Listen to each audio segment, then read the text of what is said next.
થી થોડાક દિવસ પહેલા અમરેલીના ચિત્તલ રોડ પર એક યુવતી પર આરોપી દ્વારા જીવલેણ હુમલો કરવામાં આવ્યો હતો અને આના કારણે અમરેલીમાં કાયદા અને વ્યવસ્થાની સ્થિતિના ધજાગરા ઉડ્યા હતા।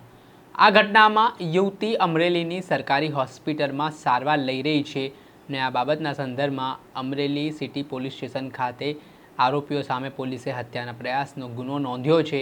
આ ઘટનામાં રાજકારણ પણ ગરમાયું હતું, જેમાં કોંગ્રેસના નેતા જેની ઠુમ્મર અને ભારતીય જનતા પાર્ટીના ધારાસભ્ય કૌશિક વેકરિયા પણ પીડિત પરિવારને મળવા માટે પહોંચ્યા હતા। પરંતુ જે રીતે આખો ઘટનાક્રમ સામે આવ્યો છે તે મામલાને પગલે પોલીસ પણ દોડતી થઈ હતી।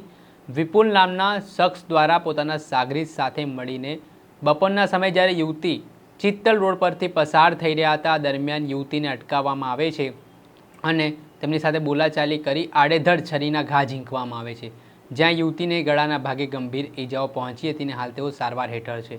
એમાં એ વાત સામે આવી રહી છે કે આ એક તરફી પ્રેમમાં સનકી આરોપી દ્વારા ઘટનાને અંજામ આપવામાં આવ્યો છે।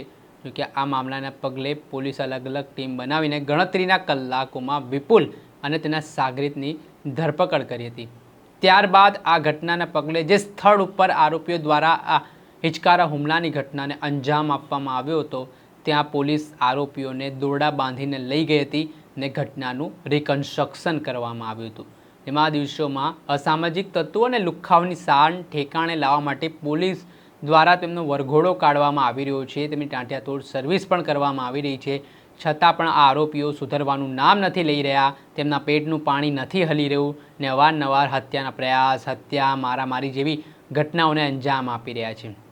ત્યારે આવી જ રીતે વિપુલ જે શખ્સ છે તેને પોલીસ સ્થળ ઉપર લઈ ગઈ ને આ શખ્સનું રિકન્સ્ટ્રક્શન કરવામાં આવ્યું, આખા ઘટનાને લઈને પંચનામું કરવામાં આવ્યું અને કેવી રીતે આખા બનાવને તેણે અંજામ આપ્યો હતો, શું સમગ્ર મામલો છે તે મામલે પોલીસે આ પંચનામામાં નોંધ કરી હતી। આ બાબતના સંદર્ભમાં અમરેલીના એએસપી જયવીર ગઢવીનું પણ નિવેદન સામે આવ્યું છે, તેઓ શું કહી રહ્યા છે તે સાંભળો।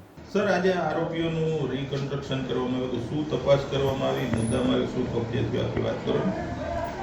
અમરેલી સિટી પોલીસ સ્ટેશન ખાતે દાખલ થયેલા અટેમ્પ્ટ ટુ મર્ડર કેસમાં આજે રિકવરી અને રિકન્સ્ટ્રક્શન પંચનામું કરવામાં આવેલું હતું। તેનામાં આરોપીઓ દ્વારા જે પણ વસ્તુઓનું યુઝ થયેલું છે એમને એવિડન્સ તરીકે કલેક્ટ કરવામાં આવેલી છે અને જે બનાવ સ્થળ હતો ત્યાં જઈ એમને એક્ઝેક્ટલી કેવી રીતના કર્યું હતું એનું રિકન્સ્ટ્રક્શન પંચનામું પણ કરવામાં આવેલું છે। અને હવે આગળ બાદ જે બંને આરોપીઓ છે એમને કોર્ટમાં રજૂ કરવામાં આવશે, કોર્ટમાં પ્રોડ્યુસ કરવામાં આવશે અને આગળ જે કાનૂની કાર્યવાહી છે એ આગળ કરવામાં આવશે। સર, હથિયારો કબજે થઈ ગયા છે, શું હતું હથિયારોમાં અને બીજું? એમની પાસે ગુનો કરવા માટે એમના દ્વારા જે છરીનો ઉપયોગ કરવામાં આવેલું છે એ હથિયાર કબજે કરવામાં આવેલું છે એમની પાસેથી।